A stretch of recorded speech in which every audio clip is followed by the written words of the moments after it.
gentlemen, welcome back to season 1, episode 2 of the Full-Time Pod. Your hosts, Alex and Charles here. What's up, ladies and gentlemen? Getting ready to dive Boys in. and girls.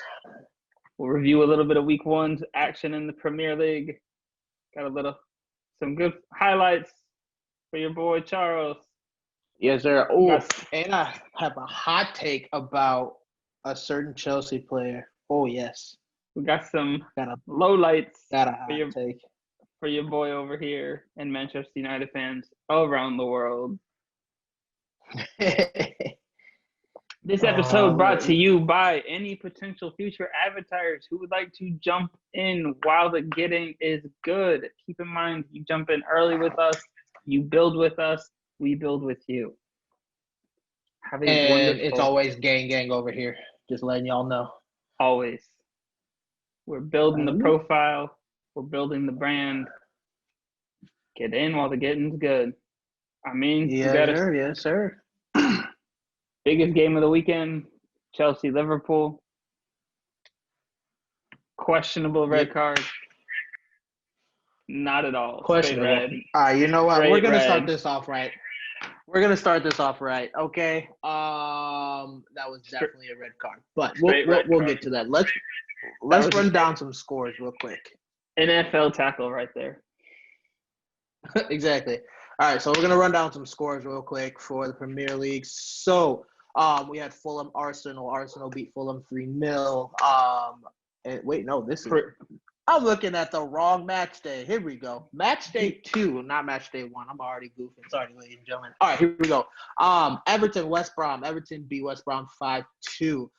Leeds facing Fulham, to our championship teams from last year coming up in promotion.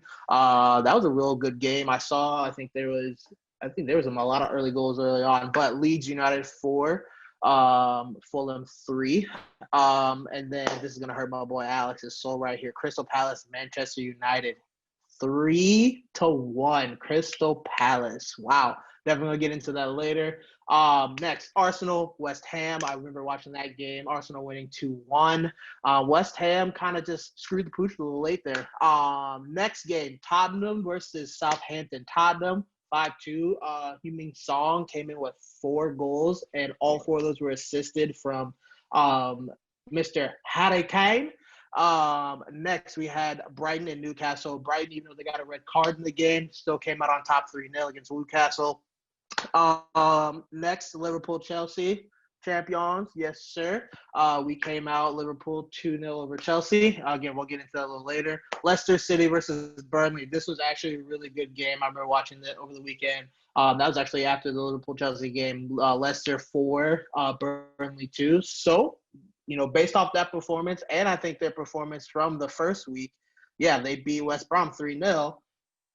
Alex might be right with his league prediction of Leicester finishing top 4. Okay, I mean, only 2 matches in, but let's be honest, Leicester looked good. They were moving the ball well. They're moving the ball great. And then our last 2 games from this past week, they happened today. Aston Villa versus Sheffield United. Aston Villa came out on top 1-0. I saw a couple of interviews. Chris Wilder from Sheffield United was not a happy man. He felt like there was a red card against his team that should not have happened. Early red card. Mm-hmm. Gotcha. And then last but not least, Man City versus Wolves. Man City coming out top 3-1.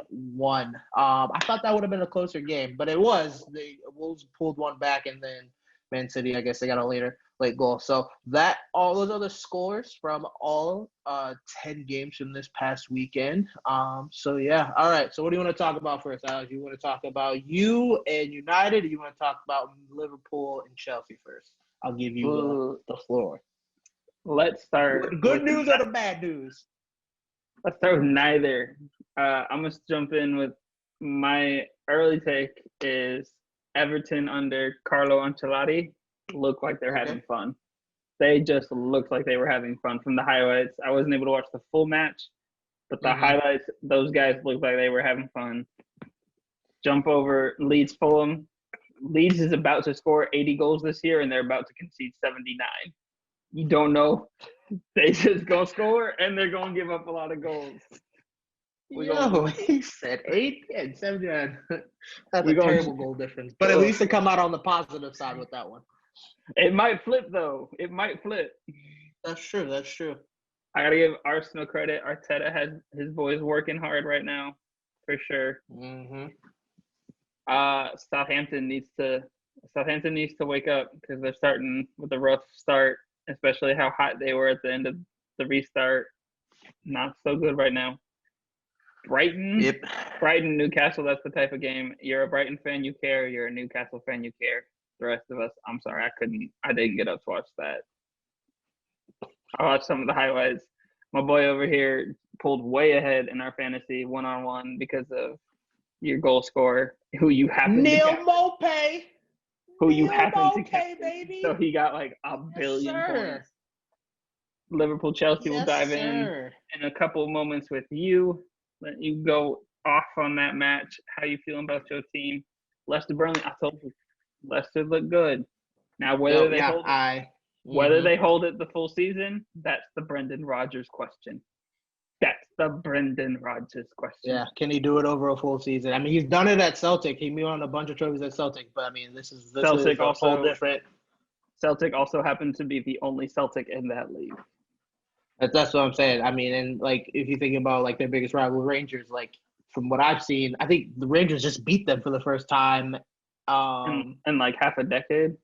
Yeah, and they beat them, but it was a away game, and that's why it was so significant. But yeah, okay, keep going. Villa, Sheffield. I catch the highlights. It's a red. You don't like it, but that's the game. That's our sport. And Man City. Yeah, I need to go back and watch those highlights. Man City Wolves. I keep telling people I love Wolves as a team, but they don't have the depth. So they're going to have at the start and the end of seasons, they're going to get tired quick because they don't have the legs, and then they'll finally build up the momentum. They'll close the gap, and they're going to struggle because right now they've got quality, but they don't have the depth of talent in that team. Mm-hmm. You got a couple of worldies though. Raul Jimenez, most underrated number 9 in the world, in my opinion. And Ruben Neves. 32. Yeah, no. That's wild. And like really busted on the scene late in that regard. And Ruben Neves, I think he could step into any team in the world. You know, he could step into the City team and make them better, without a doubt. That's a bold statement right there. I would put him in Real. I would put him in Barca easily. I'd put him in PSG easily. I'd put him captain of PSG. Remember, he was 16 years old or 17 years old when Porto made him captain in Champions League. Damn. I mean, he's got skills, he's got talent, and he's still pretty young too. So he's got a lot more time to blossom for sure. Okay, buddy, the floor is yours. Let's hear some good feelings about our teams from this weekend, because only one of us has any good feelings this time around. Let me tell you. All right. So, for any Liverpool hater out there, I don't want to hear no more shit about Fabinho. I'm the Liverpool hater. I don't want to hear shit about Fabinho not being a great player. The man can play one position very well. He can play another position very decent. But he was outside of Sadio Mane scoring 2 goals. I definitely have Fabinho as the man of the match. One, because he had Timo Werner in his pocket the whole game. Outside of like the very beginning of the game, like Timo Werner like almost had him, but Fabinho was able to recover. But other than that, Timo was non-existent, which again I said I have a hot take about Timo Werner. Other than that, I think before the red card, it was actually a very decent game. Like Chelsea was actually holding their own, and I give them full credit for that. They held their own a whole lot better than what they did early in the first meeting we had with them last season when we were playing against them at home. I mean, at Stamford Bridge. They were all over the place. That second game at home for us, it was a little bit more – they were a little bit better defensively, but, again, we came out on top. But, yeah, outside of that, yeah, Christensen, I don't know what you're doing on that play. It was funny. I saw a lot of things on Twitter saying that Christensen took Sadio Mane out because he knew Kepa was going to screw up if he would have got to that ball or anything like that or something like that. So I thought that was hilarious. I'm not gonna lie. I mean, he's only on for basically a half. But Kai Havertz, I was not impressed with him whatsoever. He really didn't do anything. But again, we're only in week 2. We have plenty of time. Timo Werner. Here's my hot take. Timo Werner. Now, I hope that this will change going into his second season. But this season, he is going to look like the Timo Werner of the 2018 World Cup. Very non-existent. Did not really impact the game very much at all. And I watching that Germany team, like, again, they were kind of in that process of, changing of the guard a little bit too, knowing that as well. But the way Werner was scoring goals in the Bundesliga, the couple years before the World Cup, like, I was expecting him to at least be top 3 in the Golden Boot race out of somewhere. And I don't even remember how many goals he scored in the World Cup.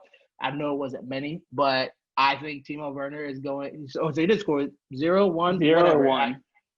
All I know is when he was playing, I think he wasn't ready for that big moment. And that's why I'm going to cut him slack. Again, this is only match 2, and this is only season 1. He is already out here talking, week 1, he's out here talking the Premier League transition. It's easy. Only fans overhype it. You have problems game 2. Now, again, not to make fun of you a little bit, but you did basically say, he was good early, then they're down a man the whole game, and he wasn't so good. It does not help to be a striker when you're down a man. I'm just going to say that. No. And that's why I'm saying, like, overall, I'm going to give him credit. I'm going to cut him some slack because, again, it is the first season. Hold on, sorry. But what I was saying was, but yeah, with him, I think, again, with it being the first season, it's going to be a transition period. And, like, to your point of what you were saying that he said people were overhyping it, he literally actually, after his first game, he was like, yeah, it was overhyped, but he's like, honestly, the physicality of this league is completely different than what it is in Germany. And again, like most players that transition from another European league to the Premier League, that is something they struggle with the most. I mean, you can think about like Philippe Coutinho, like he definitely struggled with the physicality of the league when he first came over here from Inter, actually. Yeah, there we go. But yeah, I again, like I said, I hope with Timo Werner, I hope that once he finds his stride, and at least once he finds the ball in the back of the net at least once or twice in the span of like 2 to 3 games, I think that's when he'll start to pick it up. But I have a strong feeling that Timo Werner is not going to be what everyone thinks he's going to be this season. Now, hopefully after one season under his belt, one campaign, especially seeing like how he does through the actual Christmas period, once that happens and then we move on to like start of next season, then that's where I'm going to have my expectations for him high. And I think, again, kind of the same thing for Kai Havertz as well. But at the same time, I feel like he couldn't really do anything. I'm also, one thing I'm very surprised with Lampard when Christensen got the red card, I'm surprised he took Havertz off instead of Mason Mount. I personally rate Havertz higher than Mason Mount, but I understand due to the fact that Mount has the Premier League experience, so that makes complete sense. But yeah, other than that, for Liverpool, like we moved the ball well. I feel like again we were just real stagnant. Like once the red card happened, then that's when we were able to open up the play a little bit.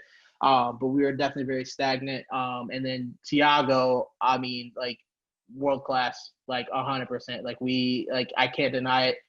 I'm surprised we even made the bench, to be honest with you. I read a stat that he had over, I think, 75 passes, and that's the most passes for any Premier League debut, and he did that in a half. And because that 75 is over the course of a whole game, he did that in a half. So I'm excited about that. I'm excited about finally having good rotation in the midfield as well. High level rotation, not just rotation. Exactly. Like you gotta no drop off.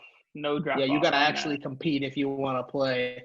And also thinking about too, the signing of Diego Jota, I think that's a good signing, but we'll get to that later. But yeah, Overall, I think we played well. Only and Allison had the penalty save too. That's another big aspect. I think people need to rate Allison a little bit better.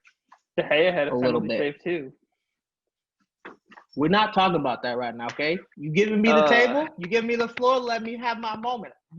I can't wait to hear you be upset and for you to cry, but let me have my joyous moment right now, fella. What I will say, to your point about Mount, though, too, you have to remember, not only does he have Premier League experience, but he has more Lampard experience because he was on loan down with Derby County. Derby County. Yep. Before Lampard took over Chelsea. So Lampard knows what he's getting game in, game out, especially with the fixture congestion that they have down in that league where they be playing 3 games in a week. Which is crazy. And then you're still talking about they're playing Carabao Cup if they are qualified for that, and as well FA Cup as well. Yeah. So, but you could be Wigan to win the FA Cup and get relegated. So now you're in the Championship with their schedule and playing in Europa League football as well. Oh yeah, I totally forgot about that. Yeah, we know West Brom's not going to do that this year ever again. That totally killed them. That's why they stayed in the Championship for so long. But yeah, overall, I say Liverpool. Again, outside of the gift of that red card, I mean, I feel like we would have at some point like gotten a goal somewhere. Yeah, definitely. Or like even if like the teams were still 11v11, I think with bringing on Thiago, it would have definitely opened up the game more because it would have had to make Jorginho either sit back a little bit more, or even Conte actually, because Conte plays in front of Jorginho. But yeah, overall good win. I think we're in the standings. I think we're in 4th, and that's really due to goal difference, honestly, because of the Leeds game where we gave up 3 goals. So yeah. I'm done. The floor is yours. I feel like you guys should have tried to gun for the throat a little more while you had the man advantage, especially Chelsea being a premier team and you having that advantage. My last little comment on that game and with you, especially since I can't really take anything away from you guys with a win over a big-time rival. What I talked to you, rolled the tape last week. The Thiago signing is huge. It generates that top-level rotation. And rather than you guys saying, not making any moves, just that one huge signing, even before Jota comes out of nowhere, it feels like. Yeah, that's a major step forward for you. Major step for you guys. Major boost, especially when, unfortunately, we know the injuries are going to come at some point for every team. And the same thing with Chelsea. That defense scares the living hell out of me. You got your Ferrari. Yeah, but that's the thing, though. You got your Ferrari up front, though. But they still. I'd have never rated Christensen as a full-time center back. Seems like a good dude. Seems like a good dude, but things seem to go wrong when he plays a lot of games for him. I don't know why. Like he's definitely a last op because Rudiger didn't even play. It was him and Zuma. And Zuma's the other center back. They still have Kepa, which is just a glaring question. Yeah, that's another thing. I didn't even like mention Kepa. Like they would, even them being 1 down, if he doesn't give up that second goal, they're still in the game. Think about that. If he doesn't give up that second goal and they have that penalty, think how big that is. Yeah. Because if Jorginho scores that, then it's just ironic. Whenever Chelsea breaks the record spending out of position, it just does not work for that player at Chelsea. You got Kepa there when Torres jumped from Liverpool down to Chelsea for 50 million quid. When Shevchenko left AC Milan. I think it was AC Milan. When they signed him, it did not work out for him all that well either. It's something they can spend a lot of money on good players and it works out great. But when they spend the most money on a player, and it's like, I forgot how to play football. Yeah, exactly. Wow. Or I mean, again, I think also too thinking about you gotta give Lampard a little bit more time to get those kids, those players used to like whatever system of football he wants to play too. Because I mean, think about it. I mean, you gotta also think about too with Chelsea. Yeah, they spent big, but they still have other options. I mean, Pulisic, he's injured. Ziyech, my bad, from Ajax when they just brought him over. And then they have Silva. So I even though Silva's 36, going on 37, I feel like if you put him, whoever you put him next to, once they have that safety net next to them, I think that's where they're going to be a little bit better. I think honestly, like, I don't know. One thing I think about too is like with Chelsea is I think one thing that doesn't always work out well for them is when they have Jorginho and Conte. I mean, yes, Conte looks good going forward when he needs to, but that's not his natural way of playing. He likes to sit back, break up, transition football and stuff like that. And I'm not saying Jorginho can't do that. I personally think that Conte is a whole lot better at doing that than Jorginho. But also thinking that I know Jorginho's in that team and he's on the field due to his passing abilities, which I see that his passing abilities are a little bit better than Conte's. But again, I'm not Frank Lampard. I don't have to make the $1 million decision, so I can only just say what I feel. But other than that, yeah, Kepa. I mean, I think they did go get that one kid from France, that one goalkeeper. I think they made that happen, right? That is a done deal, or no? I don't think I've seen final confirmation on that, but I have seen a bunch of top tier reporters saying, yeah, it's like days away. Yeah, I mean, and also to think about too, like, if you're a United fan, days away means it's not going to happen. But very true. But also thinking about too, like, even if they bring in this kid from France, like with Kepa, like they signed him to a 7-year contract. I learned that today, and I didn't even know that. He still has 5 years left on his contract, and he's only 20. I think he's my age, young. 25. He's young. But like, yeah. So like, I mean, you're not gonna loan him out. So like, what you gotta either you find someone that's gonna take him and is gonna take that contract and also gonna at least give you half of what you paid for him. But yeah, I don't know what they got something to need to figure out with Kepa. I don't know what it is. Maybe you can't really trust him in big games, but then it's like if you make him a backup, like do you want to trust him in the fucking League Cup or FA Cup when something like that really matters, or you guys got a second leg because you guys couldn't get done the first leg. So I think there's a lot of things that need to think about with Kepa. But yeah, overall, good, pretty decent performance from Liverpool. I wouldn't say it was good or great. It was decent. We did the job. We did what we needed to do to go get the points. So A-, B+. That's what you give. I would give them solid B. I'll give them a solid B due to the fact that before the red card, Chelsea was actually playing great defense. Like they were compact, they were well put together and everything like that. So yeah, I'll give it a B for Liverpool. Stamp it, and then get out your red marker because we got about a D- over here with Manchester United. Talk to me. What's going on with your boys? Donny van de Beek. I'm trying to learn how to pronounce your name properly, and I apologize for that, Mr. Donny, because you were the only player out there in that 90 minutes that showed like any real fight at all. Rashford a little bit. I mean, wow.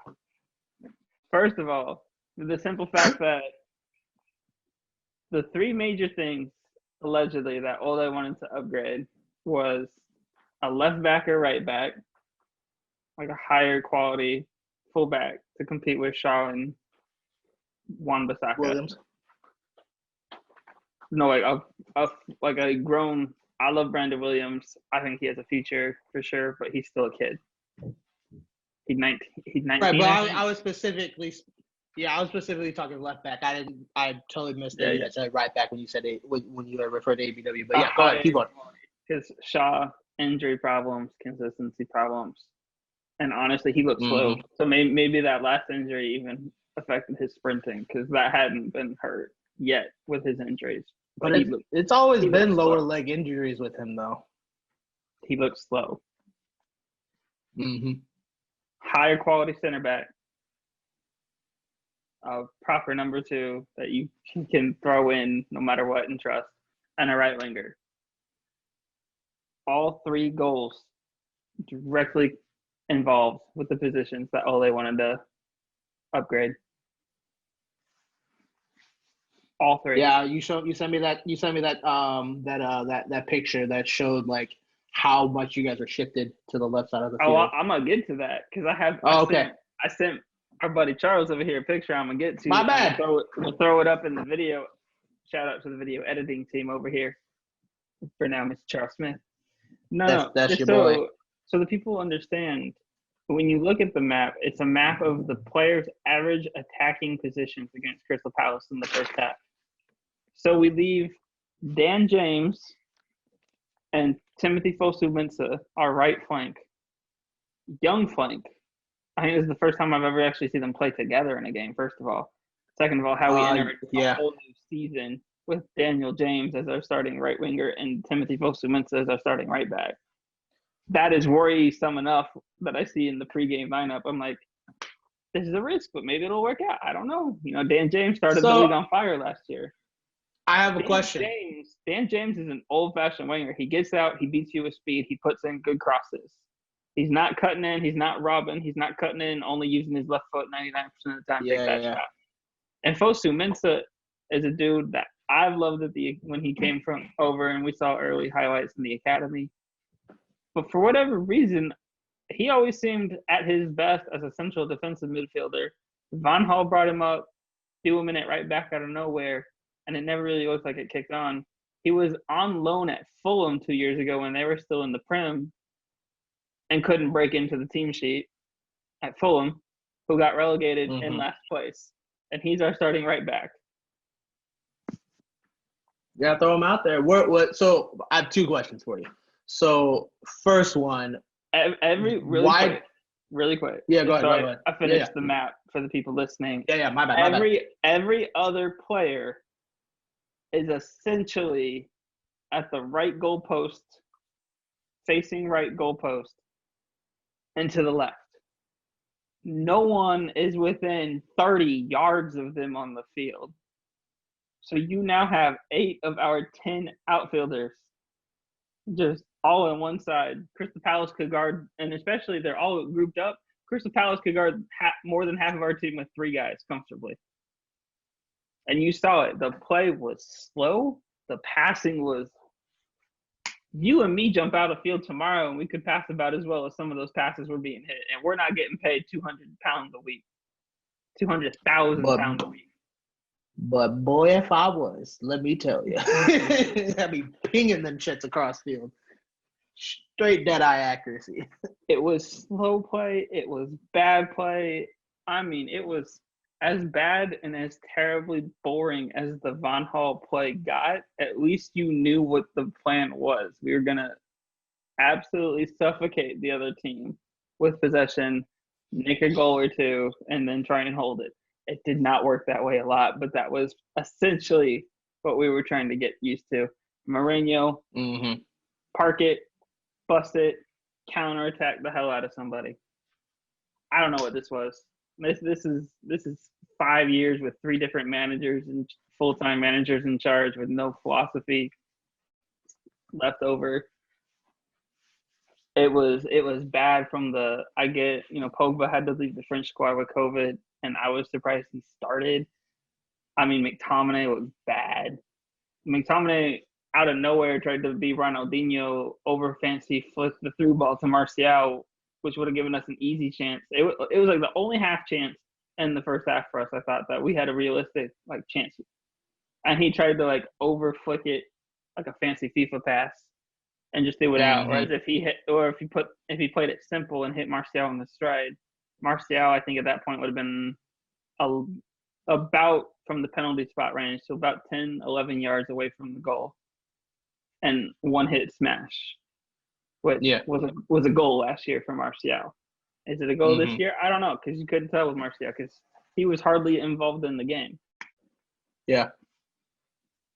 D- only because Donny van de Beek debutante goal. It was a good goal. He showed fight. I don't know. That was lucky for me. I did caveat my hot take league win predictions that we would be redoing our league predictions after the transfer window closes on October 5th. Lucky for me. I like that you had to put that disclaimer out there. That's good. All right, so let me get these questions off real quick. One, you said Daniel James started, which I didn't realize that, and then now I'm thinking about it when I was watching the tail end of the game when Greenwood came in. So, why did Greenwood not start? Do you think it's because he was fucking around with the whole English national team, or with that shit, or do you think he just? What do you think? Why Daniel over Greenwood? Before the stuff went down with the girls in Iceland and him and Foden getting sent home, which you see Phil Foden out here scoring today for Man City while Greenwood looked trash too. Greenwood looked almost hungover at one point. No offense, Mason. I really love you and hype you up a lot. But you were just part of a terrible performance. Before the England trip, Ole basically, and he was already on record for saying that he said he wished Gareth didn't call him up this time around because he is so young and got so much game time, both at the end before the break and after the restart, where he's like, yo, dude is 18 years old. Like, yeah, let's give him a break.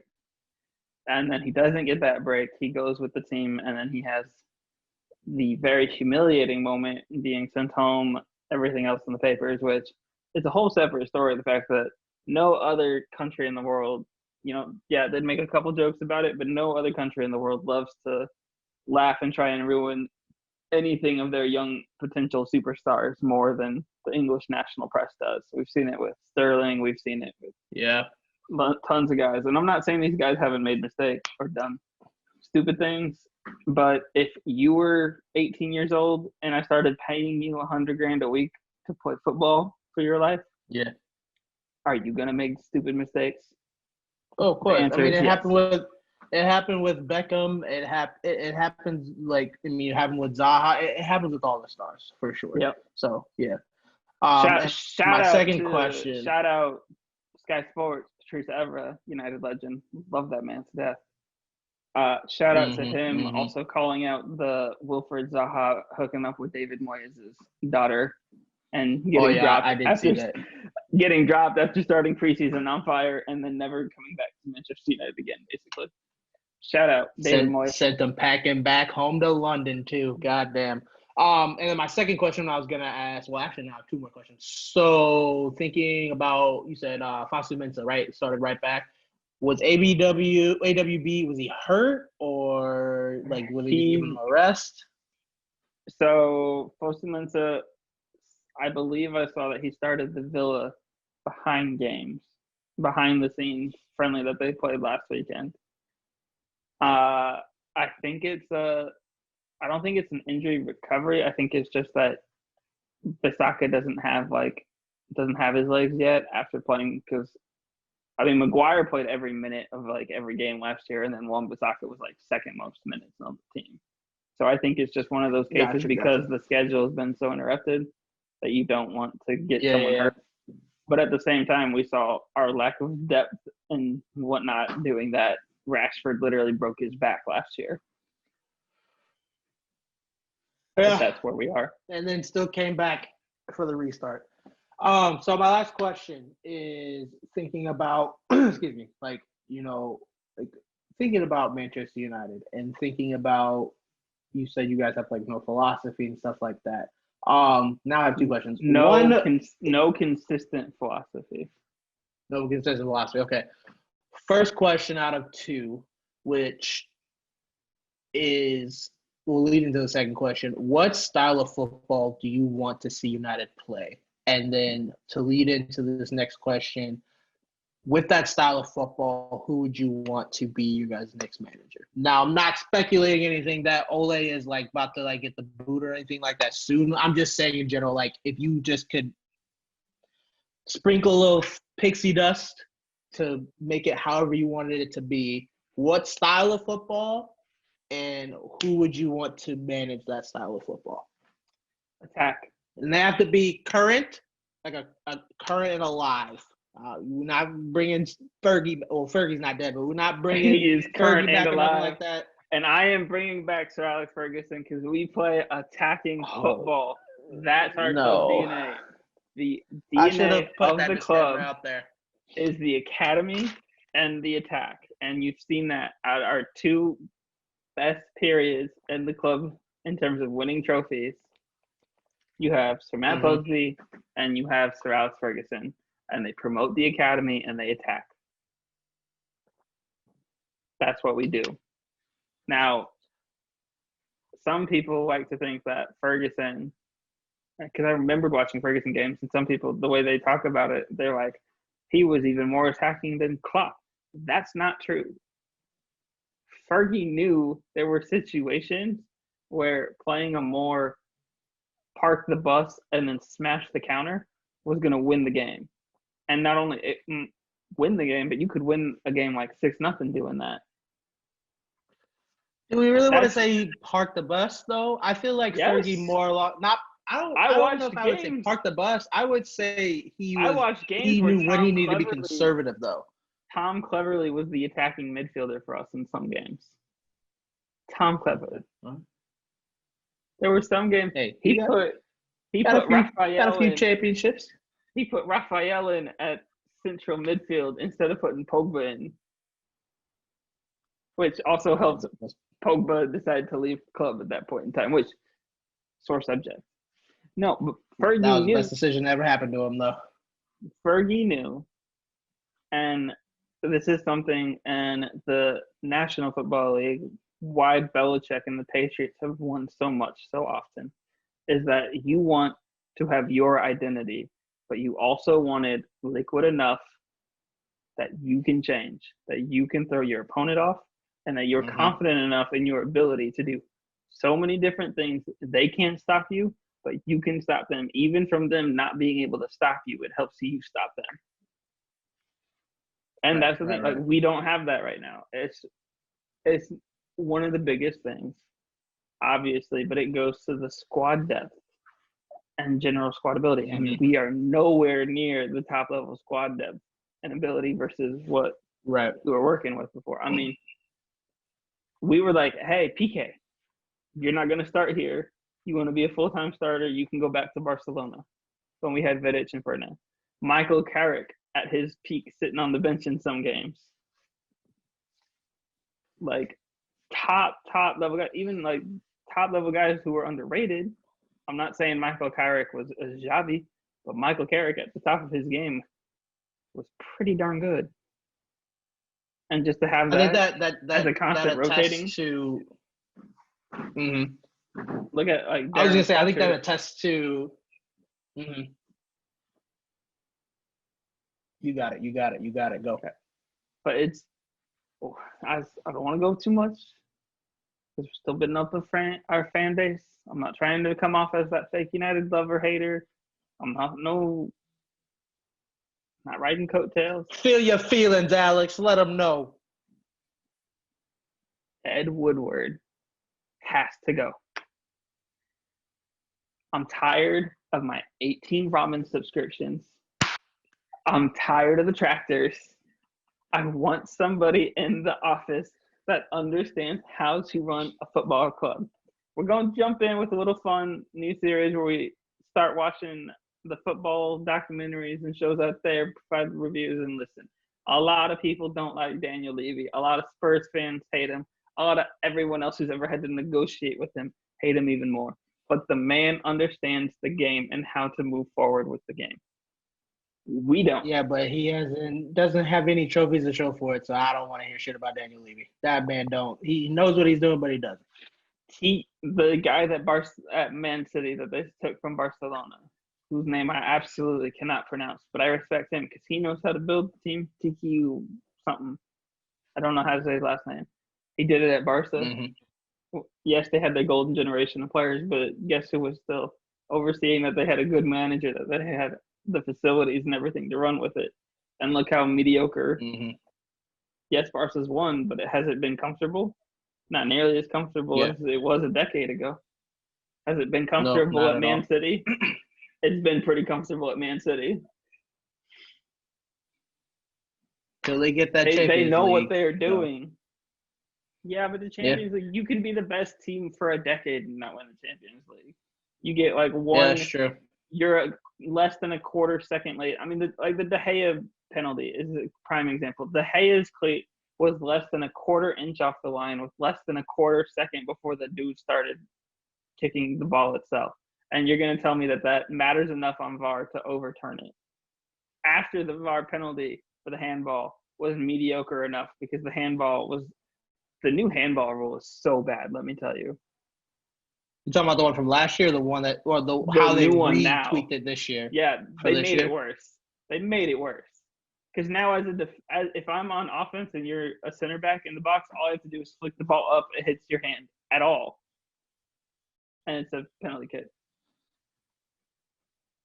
Tell me the last time you were running at full speed trying to come back where your arms don't move a little bit off of your body. Yeah. I mean, I feel you. Like, that and VAR has kind of ruined the game a little bit. But and VAR is video assistant referee, everyone, who do not know what VAR is. You will learn over the course of this.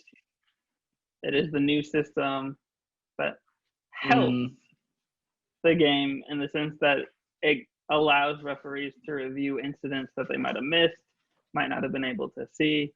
And for whatever reason, it absolutely sucks in England. 7 out of 10 times they mess it up. It works great in Germany. The Bundesliga games that I've watched where the system they use, I know it's a little different of a system, but it works great there from every time I've seen it work there. Yeah, I think the biggest thing with VAR, especially in the Premier League, I think it's the fact that the referees don't go to the actual monitor. Like last year, that was not existent. Like if they said in the office in London, like, yeah, this is a goal or this is not a goal, the referee was just like, all right, screw, let's go with it. But it's like, but you as the referee, you're controlling the game. Yeah, they have all these different camera angles and monitors, but like you have the ability to go and make the final decision. And I feel like that's something that the FA really got in the referees' asses about for this season. Like, you need to go to the goddamn monitor. Now I've only seen it like once this season from like a game from the first week of matches, but other than that, I think that's the biggest issue. Because if you look at Germany and even if you look at La Liga, hell, even in fucking MLS here in America, like, they actually still go to the monitor, and the referee, whether he trusts what they said in the office, the video assistant referee in the video room, or basically if he doesn't trust that, he has that final say. He or she has that final say to make that decision. So yeah, I think that's the biggest issue with VAR for sure. Yeah, especially in the UK, they're too lazy to walk across the field and look at the goddamn screen. D- for United, a solid B for your boys winning Liverpool side, and I give Ed Woodward about an L right now because that's what the man has given to United fans around the world. Well, let's say you guys still have 2.5 weeks to get something done. 2 weeks to get something done. Okay, outside of Sancho. We'll just go ahead and say we're segueing into transfer talk right now. Talking about transfers. Okay. So sticking with United. Outside of Sancho, who would you want to see you guys get in these 2 weeks? If you can get anybody. First of all, let's provide the breakdown because we've heard from a lot of our wonderful viewers so far. Oh, that's right. We did, yes. One of the things, especially for people who aren't as into football, that maybe they've seen a couple games and they like it, but they really don't know about all the off-the-field stuff we talk about. So in the world of football, they don't really do trades, and free agency really isn't as big a thing. We've seen it start creeping in here and there with a couple of big names. My guy brought up Thiago Silva. He's a big player who was at PSG. His contract expired, and he signed with Chelsea as a free agent.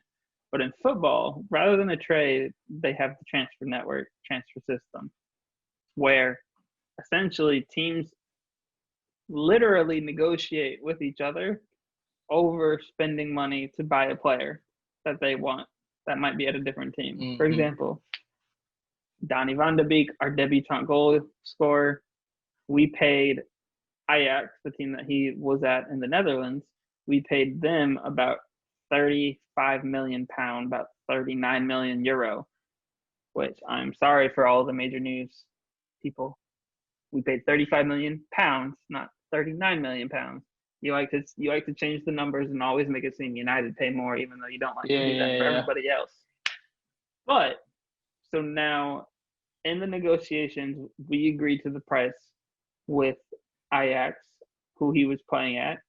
So then our team will then negotiate with the player, make sure he fully wants to come to the club, he's interested, work with him on a contract, his agents, and then we sign him, that player, or her, for an example. Much brighter side, the United women's team, looking very promising, signed a couple U.S. women's national team players, Tobin Heath, Christian Press. Yes, sir. Christian Press. Yo, she's underrated too. High key. Very underrated. Very underrated. She's fantastic. But so you negotiate with that player. Once the deal gets signed, they'll fly. Usually then the player will go either to that team directly or to the local hospital, depending on how the club is set up, medical facilities, do a physical, medical stuff, make sure the player checks out okay, making sure there's not like an injury or something there that nobody knew about, all that type of stuff. And then if the deal goes through, that's a transfer. We've seen many big transfers for everybody else in the Premier League top 6 club this summer. We've got Liverpool over here signing Thiago and Jota just in the last week. Chelsea spent the bank building up that Ferrari attack I've talked about a little bit. I think they've actually spent like 150, 200 million pounds somewhere in there. I think Werner was around, Werner's between 45 million pounds and 50 million pounds. I know Havertz, he was 85. He was, I'm going to push that up to 200 plus. Yeah, they threw the whole bag at that one. Tottenham even one of the players we mentioned last week that had been linked to United, all of a sudden I was getting a little excited about, Sergio Reguilon. I said that in French. I apologize. He is a Spanish name. Don't mess up these names. Hey, you know what? My apologies. If you're watching Sergio, I'm sorry you didn't come to United. It might have been the better choice right now. He actually did not sign with United. He signed with Tottenham because Tottenham are a bunch of chumps and they let Madrid have a buyback clause, which in the transfer world means that Tottenham spent 30 million euros on him. Real Madrid, after next season and the season after that, if he has an amazing season and all of a sudden says most teams will pay 100 million euros for him, Madrid can buy him back for 45 million euros. And we're not dumb idiots like that. We're not going to let those clauses in players. But we're just not going to sign players. Also, it seems. So I don't know who the real winner is. Now, we talked managers. If I had to be honest, if we changed managers and it's not Ole. Oh, we're going back to managers. I totally forgot about that second question. Yep. Well, how you just don't forget about your own question? No, we had to jump back. You said transfers and the manager I'd want. All right. Yeah. So we're gonna jump after he answers this question. Then we're definitely gonna jump back to transfers. But go ahead. Who would you want if you could take someone and work? Has Woodward been fired? And we have a director of, or you don't have to fire the man because I don't like it if people get fired. That sucks. It's rude. People gotta make money. You're so nice. Have we hired a director of football? As it is right now. Oh, we're not moving the goalposts. As it is right now. It does not matter. You could bring Pep over the city. Have Pep cross the city boundaries and it would not matter. Okay, all right, fine. I'll give it to you. Pep would quit. He'd be like, oh, the window closed? I gave you this list 3 months ago. And let me remind you and all of the viewers at home, Let me pull up this quote from Ed Woodward, just so you understand what is so frustrating about him and United. In the first summer of Van Gaal after David Moyes, I believe, is when he said this quote. But this quote,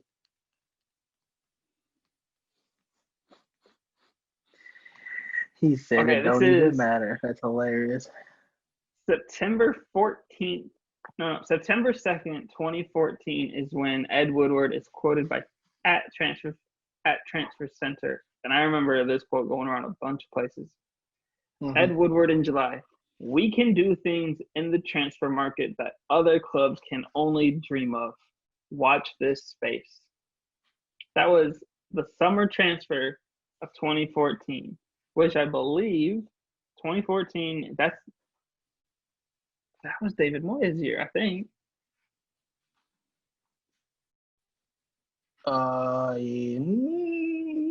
It is either Moyes or the first year of Van Gaal.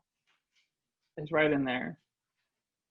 Yeah, but Moyes came after Van Gaal, right? No, Moyes was before. That's what I thought. Is that what I said? No, I did say the opposite. My bad. You're good.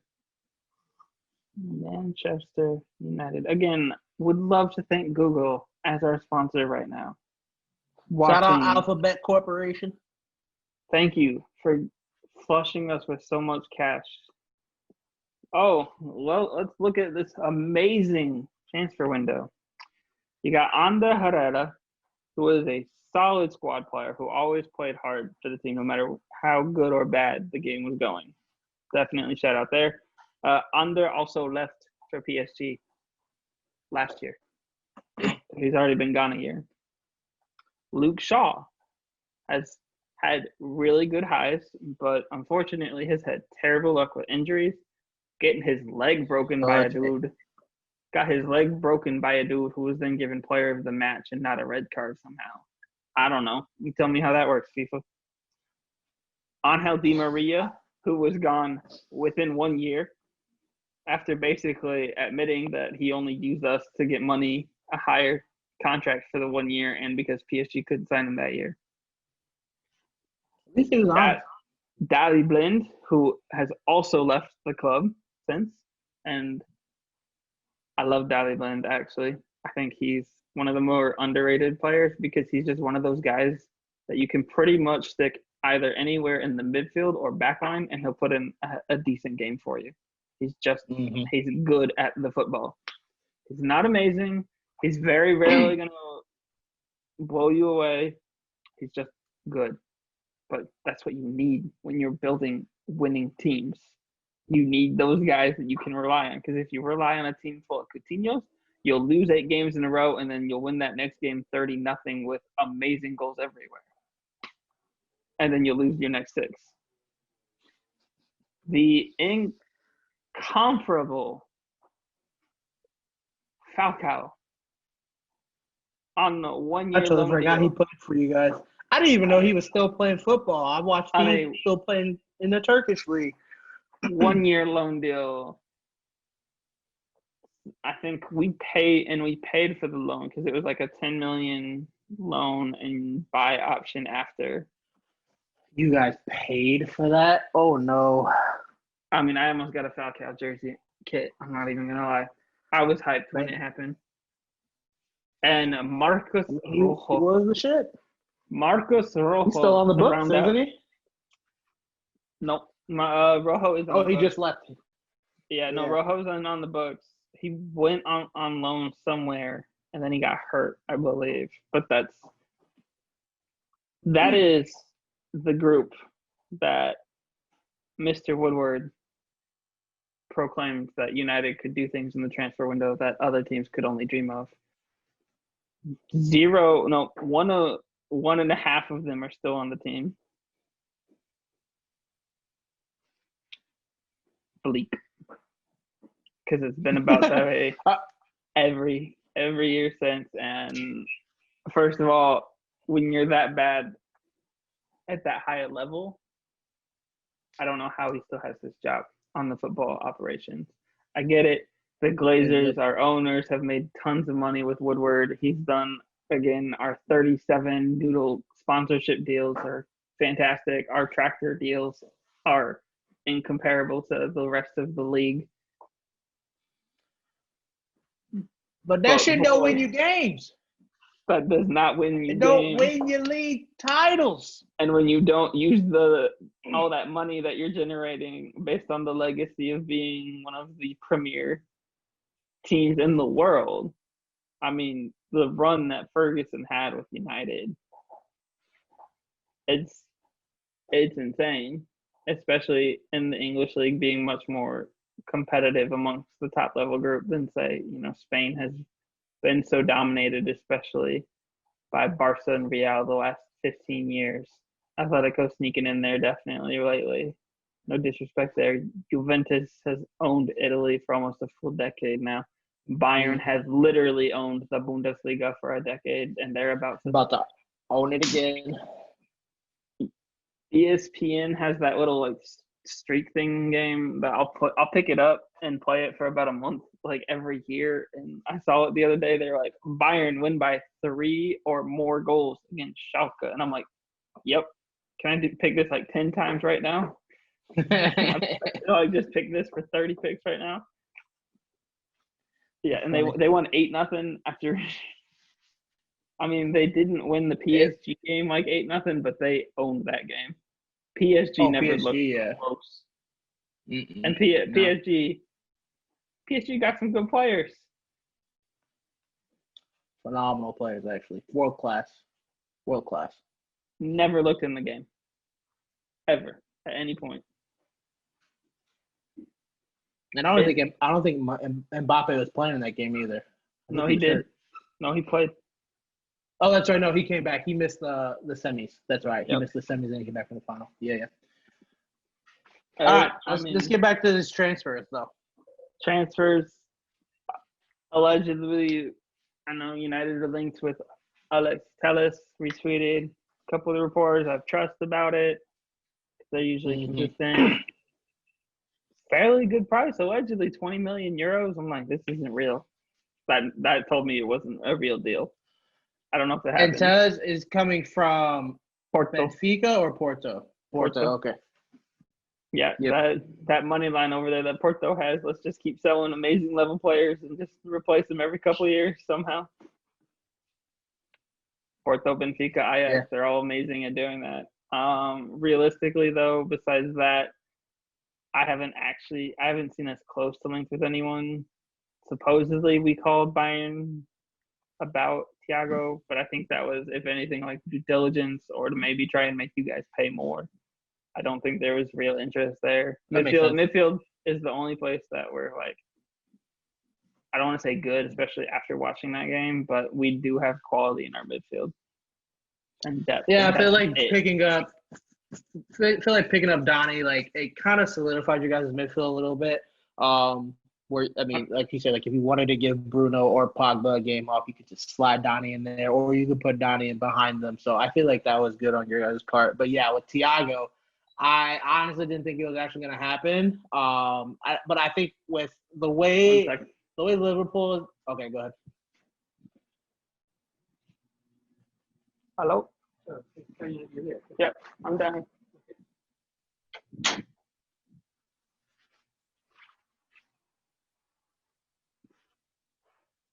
And play. Okay. But what I was saying was, I didn't think that Thiago was going to actually happen. I didn't think that was going to happen at all.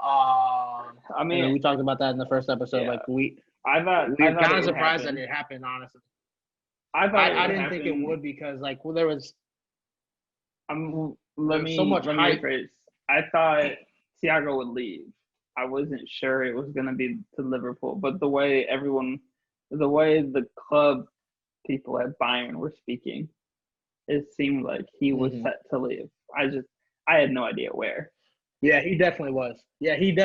Because they said that they put a contract in front of him numerous of times and he just he said no every single time. He's like, I want to go do something else. So like I said, after looking at him playing just a half, I'm like, he's definitely something that we needed, especially creativity wise. Transfers outside of that, Diogo Jota, that came out of nowhere for us. Because we just gave up. Yeah, that came out of nowhere because we sold Kai Jana Hoover. I think that's how you pronounce his name. But he was a left back that we bought from Ajax when he was real young. Kind of came through the academy a little bit, really played with the under 23s, which is the team that you're gonna play with before you really hit the first team. He couldn't really break into the first team, let's be honest, because he had I think Kai could play both right back and left back. But if you think about it, on both sides you got Trent and Robo, and then you got Neco Williams. He could play either side, even though he's really a true left back because he's left-footed. And then we just bought that one kid even Joe Gomez. Isn't Joe Gomez a natural left back that they converted into a center back? He was natural right back, and then they converted him to a center back. Which at the end of the day, like, I think he's better at center back instead of right back anyway. And that's with Van Dijk next to him or without Van Dijk next to him. But the Diego Jota, like, I wonder if there was any type of, like, deal that happened with us selling Hoover and then us getting Diego Jota. I honestly think that came out of nowhere. And especially thinking about how much we paid for him too as well. Like, we paid more for him than we did for Thiago, which I'm very surprised about. And thinking about Thiago, we paid only technically roughly around 30 million euros. Actually, I'm looking at it right now. But you're also like paying it over 20 years. Yeah, but you're paying it in like you're paying like 3 million a year for the next 10 years or whatever level. It's 5 million a year for the next 5 years because he signed a 5-year contract. Yeah. So, and then basically, Dortmund's out here like, give us 120 million euros all at once. Up front. Right now. 120 up front. Right. And the briefcase. But yeah, exactly. And one. So yeah, Diego Jota coming in.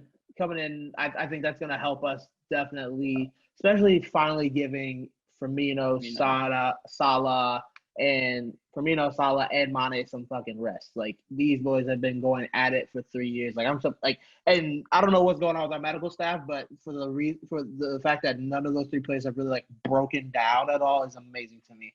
But I think with hey, you know what? That's none of my business. When you're that high up in a specific type of environment or community, it's the Michael Jordan secret stuff bottle of water. They give him the bottle of water and they just put secret stuff on it. Just like, it's Tom Brady's miracle water out here, guys. It'll save you. It's TB12 serum. That's what it is. TB12 serum.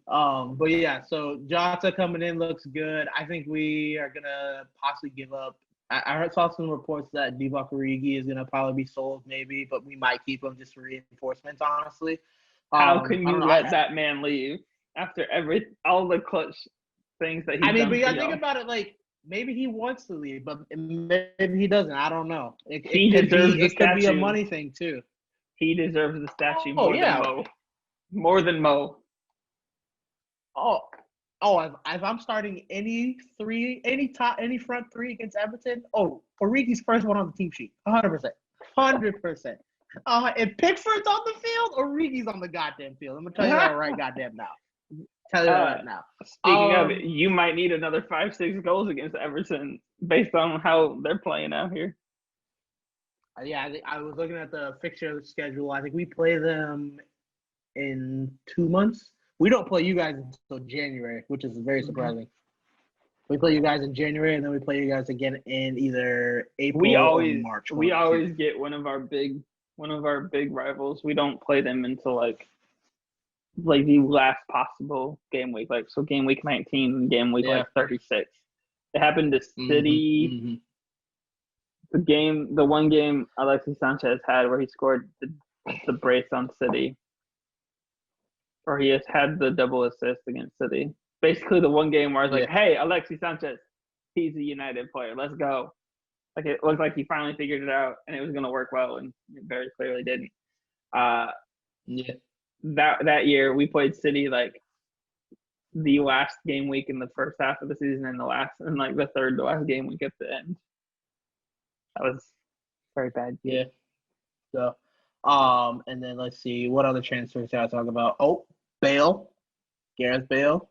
Who coming back? I don't know. I don't know her. I don't know him. Oh, I don't know who you're talking about. Gareth Bale coming back to Spurs. Are you for talking a loan about deal? Are you talking about the guy that has spent years pretending that he wanted to go be the next Welsh winger for Manchester United, just to keep getting a bigger payday? I know you guys don't get anybody at all, but you can't get everybody. Okay, so you can stop your crying. Okay, I know you guys don't get anyone just in general, but you can't get everybody. Okay, not everybody wants to be a United player. Okay, to be honest with you, whether the money looks right or not everybody wants to be a United player. I won't lie, because that first window at Woodward, when he made those comments, he was right at the time, because that was on paper an amazing window on paper. I had huge hype. So look at you now. Then the first season under Mourinho, we got Pogba, Zlatan, Mkhitaryan.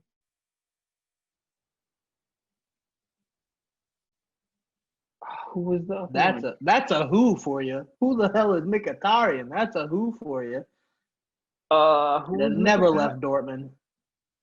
Who there was a fourth, and I'm blanking right now.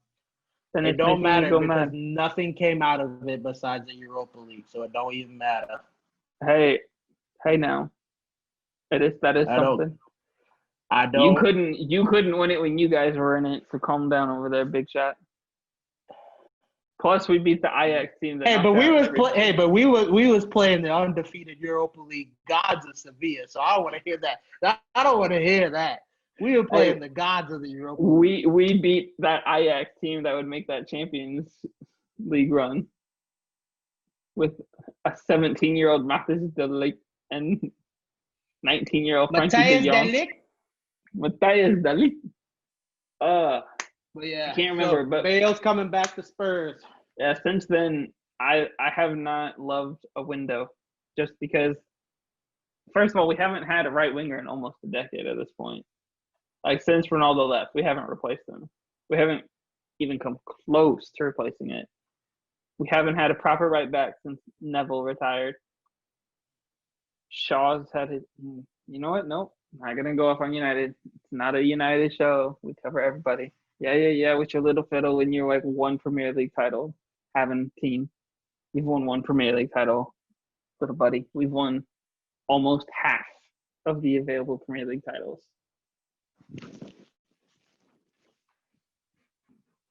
Are you done? Are you done? Or do I need to keep playing? I can keep playing. You let me know. Me know. With that, there are 2 weeks. There are 2 weeks left in the transfer window. There are a lot of potential moves that could not happen. City have continuously been linked to, in my opinion, one of the top 3 center backs in the world. Koulibaly out of Napoli. He's phenomenal. You want to talk about a dude who just finds ways to make sure he will not score against Napoli when he plays. Unless it's in the Champions League. Unless it's in the Champions League, at which point he's had some issues. But at the same time, that's what happens when you're a center back and you lock a dude down for 70 minutes and then he gets past you once. Tough world. Hey, you gotta do your damn job. Even if that's the opposite of the jobs, though. Striker, you get lucky once and you're a hero. Defender, you get unlucky once and you're the villain. Let's look Also, at actually, the. I did think of one thing I didn't get to. With United, goalkeeper De Gea is still the number one choice for now. I don't think you can Over blame any of. Henderson. Yeah, I don't think you can blame any of the goals let in on him at all. I mean, the first one was terrible defending, absolutely terrible defending by Lindelof, who just got basically told to go back where he came from. Like, you don't belong on the pitch with me. By Jeffrey Schlupp. Why are you here, young man? By Jeffrey Schlupp. Not even Zaha. It was Schlupp that done him that dirty, that one. And then Luke Shaw was just not even sprinting, like half jogging back on the full play, and then realized at a point, oh, I should sprint now. And by the time he decided to start sprinting, it was way too late. Wait, say that again. Say that name again. Say that name again for me. Jeffrey Schlupp. Victor No, Lindelof. the other one. No, the other Luke one. Shaw. No. I think he's French. What was his name? You said he didn't run back. Luke Shaw. Yeah, Luke Shaw by ass. Yeah, I remember saying first episode that Paul Pogba does not like to get back when he doesn't want to. Nobody on the team did in that play. Nobody. Period. Bruno did later, and I take back what I said. Bruno was fighting too. But yeah, no, I know that's the big question because De Gea has struggled the last year as our number one goalkeeper. And Henderson had an amazing season on loan at Sheffield. But for now, I think De Gea is still number one. Hendo, Cup games, and Romero. Actually, I just saw a story. Romero really pissed off that he got benched in the Europa League game against Sevilla after having played all the other Europa League games. And he has a point because he let in 0 Europa League goals last year, I think. It was some crazy, like, he might have let in like 1 or 2 tops. And then he just got benched out of nowhere for De Gea in the Europa League game. And he's like, come on, man. What the hell? And I'm like, hey, you right for that. So he's upset and probably wants to leave. And I can't blame him, especially because now he's third choice goalkeeper. Third choice goalkeeper, you want to be like 40 years old and just chilling on the bench with that paycheck. Exactly. Not getting into too much physicality. You know, you play a League Cup game every now and then, but so I'm looking at transfer market. Yeah, I'm looking at transfer market, and I'm looking at the top free agents right now. Some of these names I know, some of these I don't know. So, and I'm guessing they're going based off of the market value, which is like how they go from top to bottom. So, top is Edison Cavani, Uruguayan. Would sign him in a heartbeat. Would sign him in a heartbeat. He's a free agent. I thought I remember seeing that he had he kind of agreed to a deal with Porto? Benfica, I thought. No, I think it was Benfica. Sporting. That's what it was. Yeah, I think it was. Well, it was one of them top clubs. It was one of the big 3 in Portugal, and we're sorry to all the Portugal super fans. Okay. So we have Edison Cavani. Next, sign in a heartbeat. Mario Götze, he's up. Would sign in a heartbeat. He's a free agent. Mario Götze scored winning goal in the German World Cup victory. Just for our fans out there, fun fact of the day. And probably was the worst thing that ever happened to him, to be honest. Because after that went downhill. Made that big money move to Bayern Munich, kept getting injured, couldn't break into the team, went back to Dortmund, could barely make it to the team at Dortmund. Yeah, hasn't done anything since. Well, yeah, it's one of those you blow up because especially you have so many people who don't really know football who are watching this game because it's the biggest game in the world, period. And you score the winner. To give him credit, though. You beat Messi. He was a good player, for sure, before it happened. He was a good player before that happened, yeah. He scores that goal. They beat Messi, who was the neutrals' fan favorite. You know, you have everybody the moment where Messi to win that. You see Messi looks like he's trying not to cry while having to go up and pick up the best player of the tournament award in front of the German team about to get their gold medals and everything. It's rough. But that moment, yeah. Yeah. Ooh. Then all the neutrals are So, like, oh, this dude's got to be amazing. And very good player. Exactly. Would not say amazing. Very good. I would take him in the United squad right now. He's that type of player. You build a team. It's not an 11. Starting 11 doesn't win you a league. It doesn't win you. It might win you a cup because in cups you get lucky. They're one-off games. Mm-hmm. You never know where the ball might bounce. But you want to win a league and you want to stay at that level where you're in the top cups consistently. You need those guys to fill out your 25. Yep. Next, we got that's available. There's a central midfielder. He's Russian. Daler Kuzyev. Don't know who he is. Next on the list, Nathaniel Klein. Don't think that would happen. Your boy. Yeah. Don't know where he would go, but your boy who kind of hates you guys the way you shifted him out. I mean, yeah, to an extent, yes. I think Liverpool did do Nathaniel Klein a little dirty. I feel like if Trent didn't become what he became, and if Nathaniel didn't have those last two injuries, Nathaniel Klein would definitely be our starting right back. Like, yeah, it's 100%. And he was a decent. He was a great right back, to be honest. Like when he was playing with Southampton, fantastic, very consistent. The first Klopp game against United, he was the best player on the field for you guys. I'm pretty sure. Oh, yeah. Yeah, and I always thought Klopp did always get the best out of him, too. But, again, like one of those players where injuries really just, kind of screwed him over. Next on this list is Daniel Sturridge. So, yeah, he's a free agent. I mean, again, another player that injured – I mean, he had – that one good year with us, and he had like a couple of minor decent seasons with Chelsea, but again, like injuries really killed his vibe. Another big name that I'm seeing on here is Ezekiel Garay, which I know I remember seeing him play in La Liga. Alexandre Pato, what we thought he was about to be the next coming of Ronaldo. Ronaldo. Brazilian Ronaldo, dude. For all the fans out there, there was a Ronaldo from Brazil who was on a very similar level to what Cristiano Ronaldo is, but unfortunately, he has been labeled as Fat Ronaldo because he likes to eat a lot of cheeseburgers, and he likes to go partying. He's a chunky man, and he liked to party and have fun. He did. He definitely did. I mean, he still won a World Cup. He won every trophy you could ever win. Amazing to watch. But yeah, no, he hit his peak early, and he jumped right off of that peak with no parachute.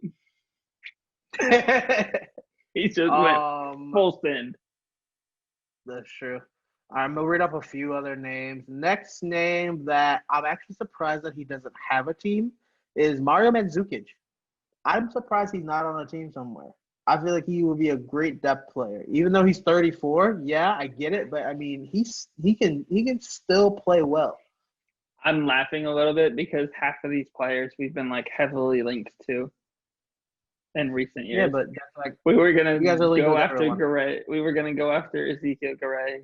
No, but even like allegedly serious like offers put in.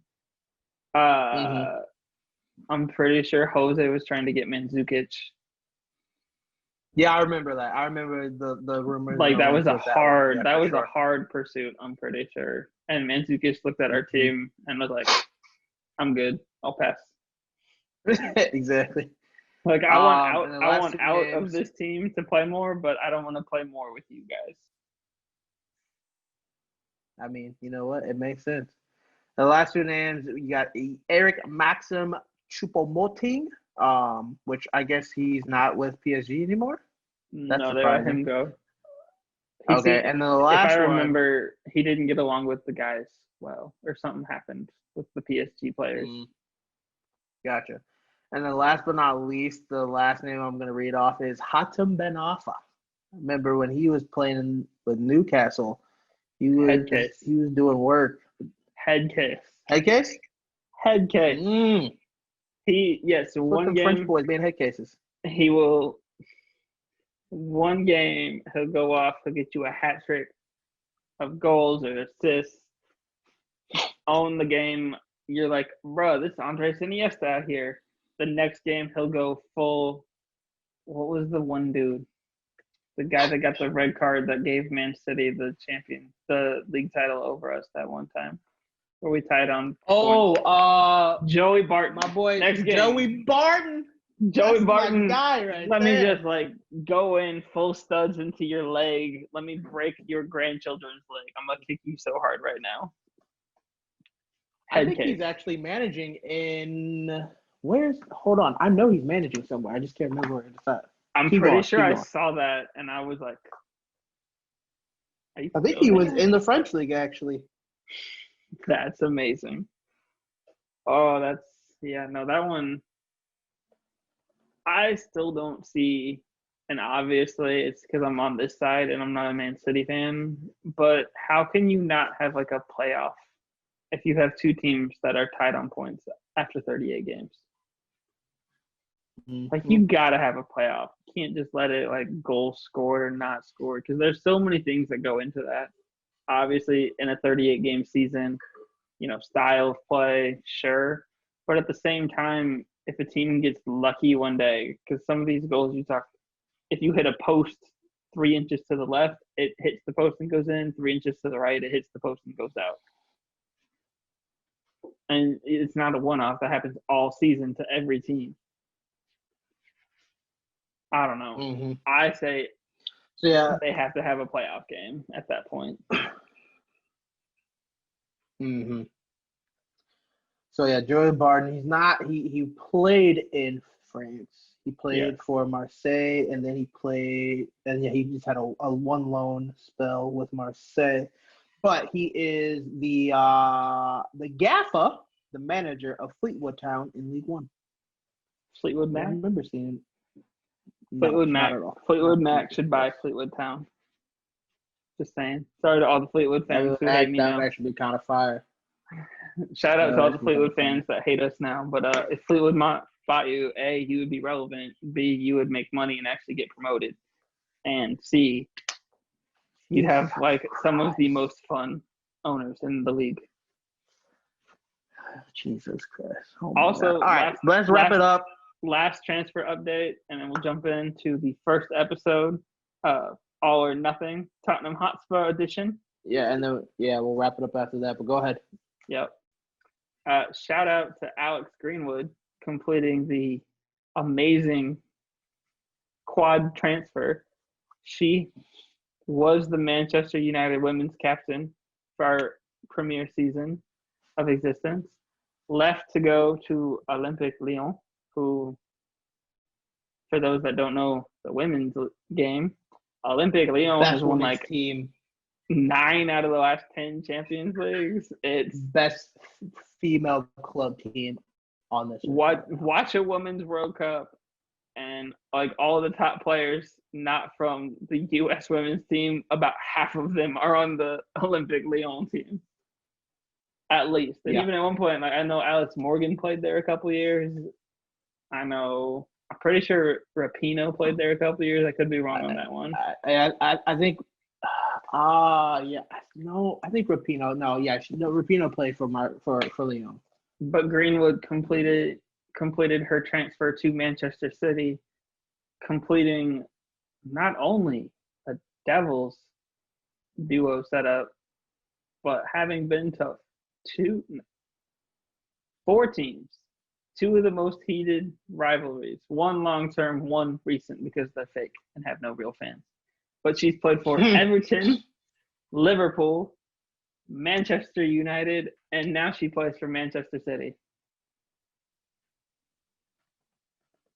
Yeah, but do the rivalries really like cross over each other that much in the women's game as they do in the men's game, or no? I'm gonna say this once and once only, because it only needs to be said once. But United till I die. City can F off. Liverpool can F off. All Leeds, I don't even think he got a lot. Don't bring Leeds into this. Leeds didn't do shit. And I would say a lot more words, but we're trying to get monetized on YouTube eventually.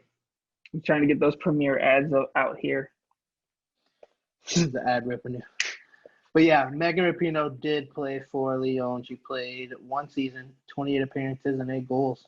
Which I mean, that, I feel like for one season, that's a good. Especially as she's a winger midfield combo. That's not bad at all. Yeah, she's a winger. All right, let's get into this all or nothing episode 1. All right, Tottenham, I'll go ahead and break it down. So Tottenham, you're a joke. Half of the episode. No. I'm giving this first, and then I'll throw it over to you to a proper professional breakdown.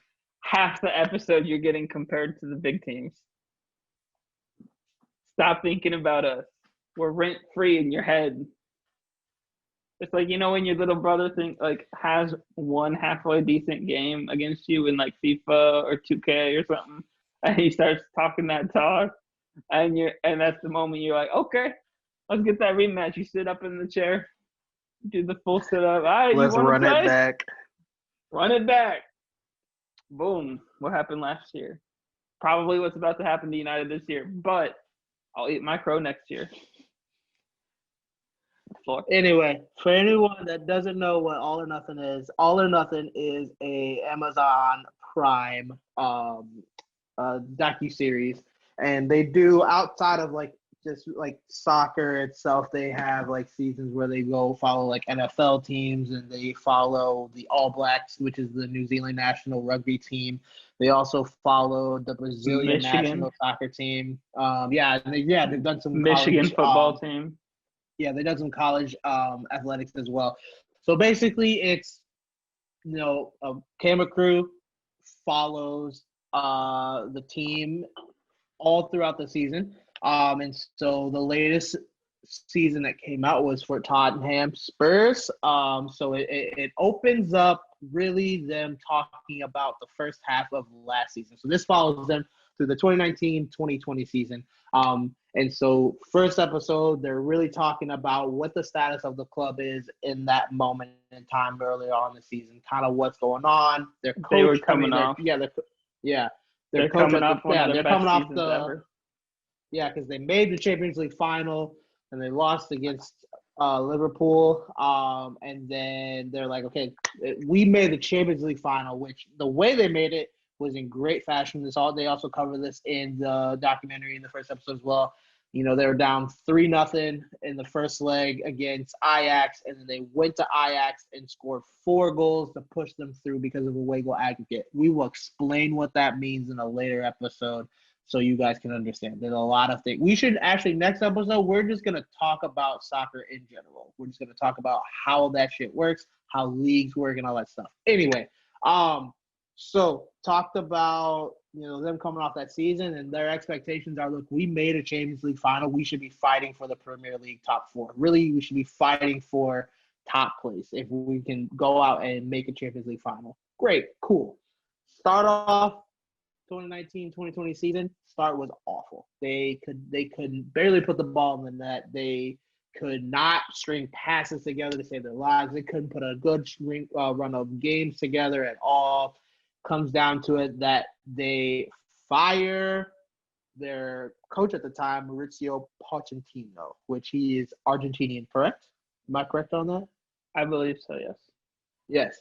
So they fire Maurizio, kind of threw him under the bus a little bit. I'm not going to lie. That's one thing I don't appreciate about Daniel Levy. I feel like he definitely threw him under the bus a little bit because at the same time, if you guys would have, in Manchester United's point, and what Alex has been raving about and, crying about all goddamn episode, what Tottenham, Daniel Levy wasn't really giving Maurizio Pochettino.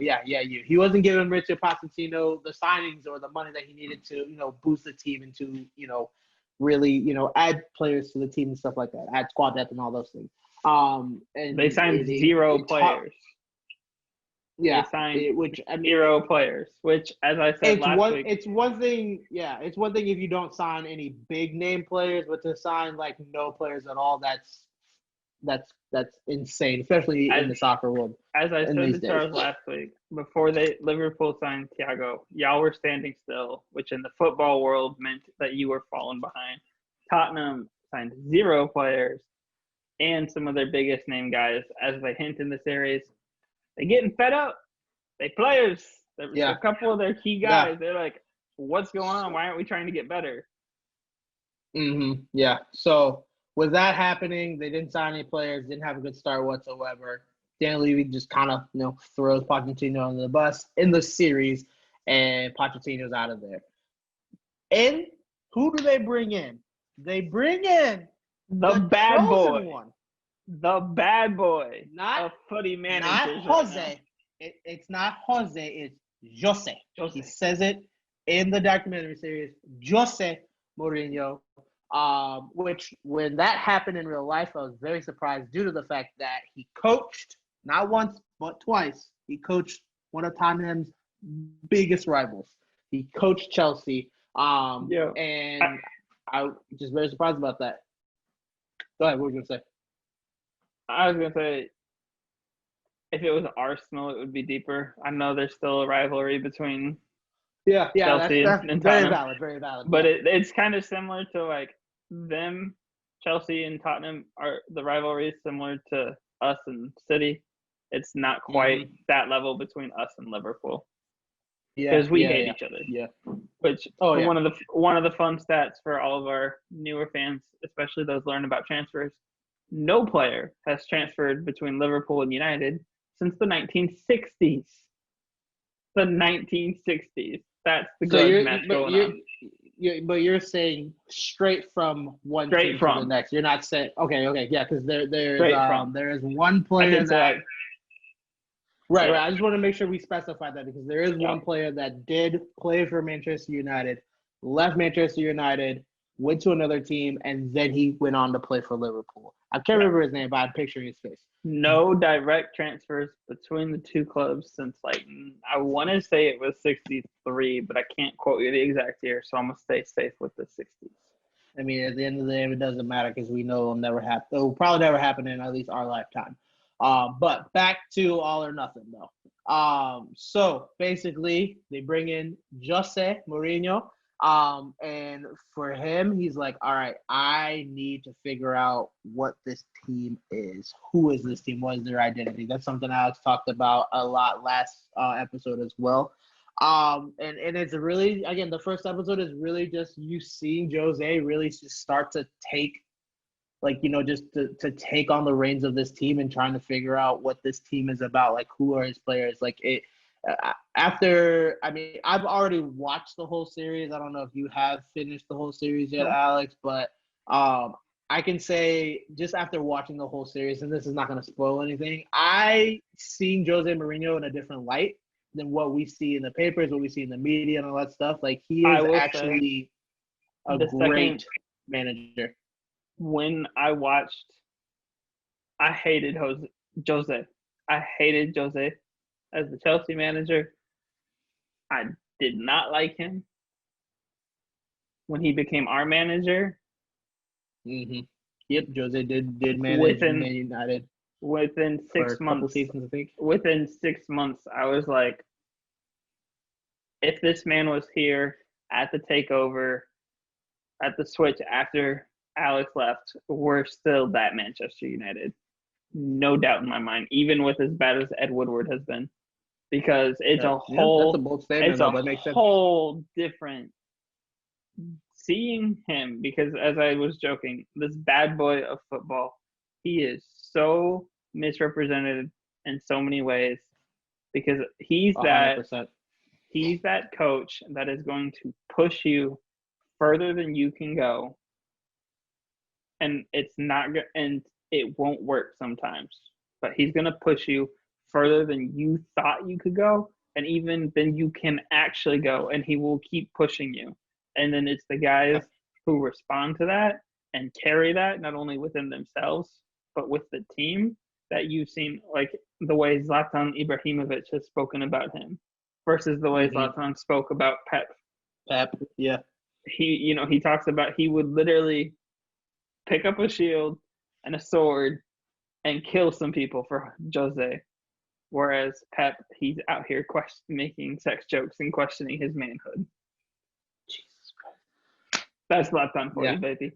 But the way you see, the way once having now been in that Jose bubble and wanting it to work out as much as I did, and it didn't. And I watching what's happened with the higher ups in our club, I'm like, well, he couldn't have succeeded, especially at that point.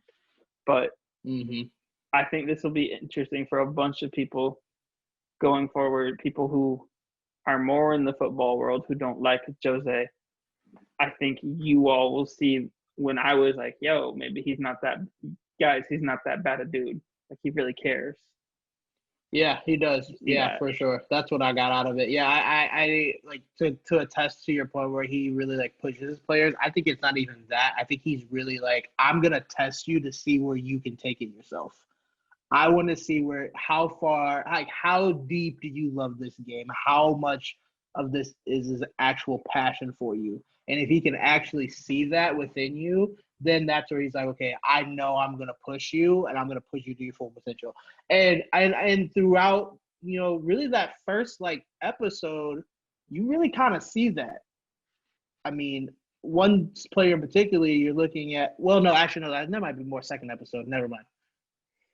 Well, he started with Dele Alli, where he's already basically. So was that in the first episode though, where right, he was really right, like at the end of the episode. So Dele Alli is an amazingly talented footballer who's been very inconsistent since he's been at Tottenham the last few years.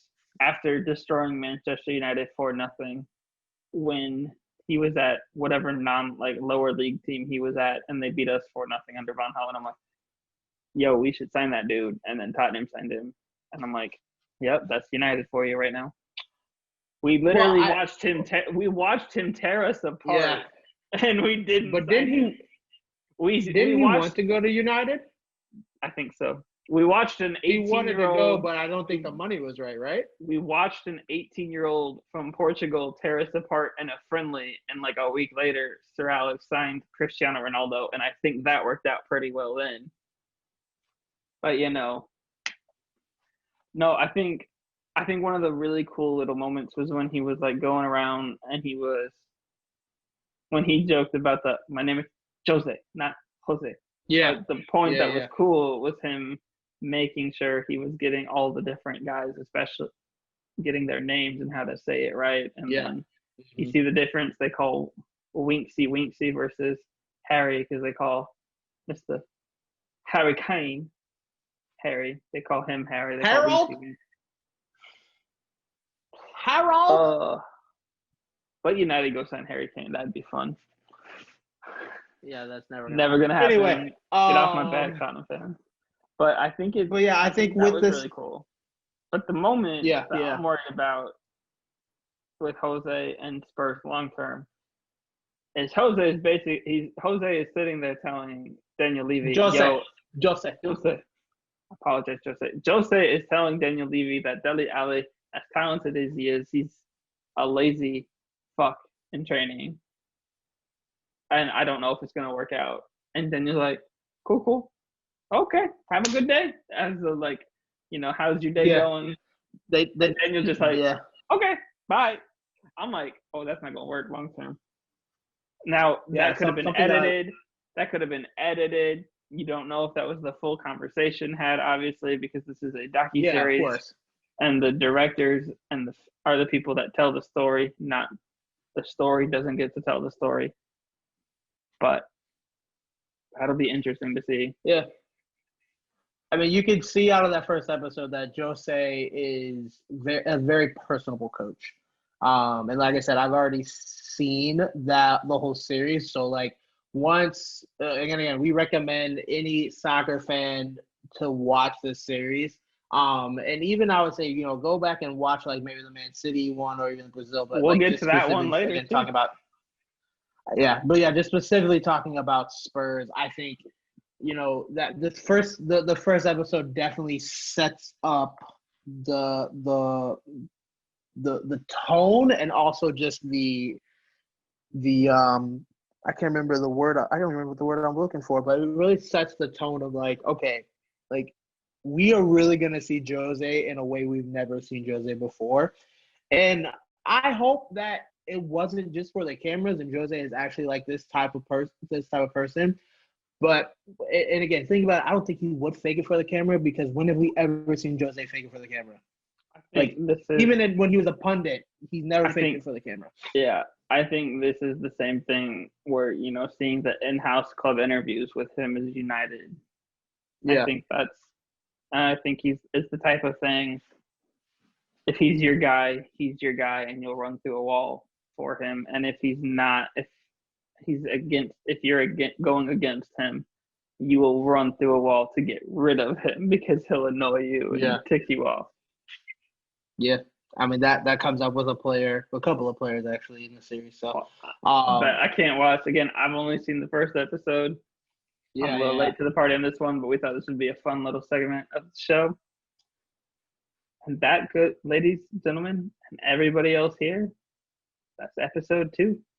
The full-time podcast. Yeah, we talked about the Prem, talked about the transfers, some transfers, talked about Manchester United just being booty hole, and talked about how Liverpool was actually played decent. So it certainly helps when you get to play a whole half of football with an extra player. Anyway, ladies and gentlemen, here. This is gonna be a thing that we're gonna have. We're gonna have Alex all season playing the little violin for Alex. And just remember, for all of those who will be making fun of me at the end of the year based on the week 1 projections, we get to make new ones when the transfer window closes on October 5th. That's true. Anyway, ladies and gentlemen, we appreciate you joining us today. Please like, comment, and subscribe. And share this out with your peoples. Like I said, this is for one. This is an opportunity for us to really, do something with a passion of ours, which is soccer, football. You'll hear me interchange that a lot, because all the time, everywhere else in the world, it's called football. Except for here in America. I don't know about Canada. Maybe I don't know about Canada, but here in America, we are practically the only country on this earth that calls it soccer. Everyone else calls it football, which makes sense because you use your feet. American football, you use your hands and you use your feet, but that's besides the point. Anyway, the ball looks like an egg. Our ball looks like a ball. An actual, exactly. I don't know what the hell that is. But anyway, you will hear us interchange that a lot, so don't be confused. If we're talking about football, we're talking about soccer. Also, shout out the amazing Austin Davis for our wonderful intro, outro music. Our boy Austin Davis out here. We'll drop a link to his. We'll drop a link to all the stuff that he's got coming. Drop a link to our new Twitter page that we got set up. Yes, I will make sure to do that too. Our Twitter page that I will not follow Liverpool on if the season keeps going the way it's going. This guy, I will make sure Liverpool is followed. I will also put our personal Instagrams and Twitters links in the bio. Go ahead and give us a follow as well. But please comment if there's anything you guys want us to talk about. If you guys have questions, please let us know. We are open to just explaining things. I think next week, outside of just doing just going over scores and stuff like that, I think we should take the time to actually do some tactics. Some tactical things are behind football. What we mean when we're saying slow play, bad passing, all that type of stuff, and even where our perspectives come from, because when I was playing, I played as a goalkeeper and a striker. So when I would split between those positions, I had 2 very different views of the field, 2 very different ideas on how we should be playing, all that. Mm-hmm. And when I was playing in my peak and my prime, I was playing literally in any position that I could get playing time in, because my coach was just all my coaches were we're throwing you out there. Just be happy you're playing. All right, coach, that's great. We're going to knock some motherfuckers out for you. But anyway, like I said, we thank you. We appreciate you. Again, comment, subscribe. Talk to us. We love you guys. Thank you for the support. Deuce. See you next week.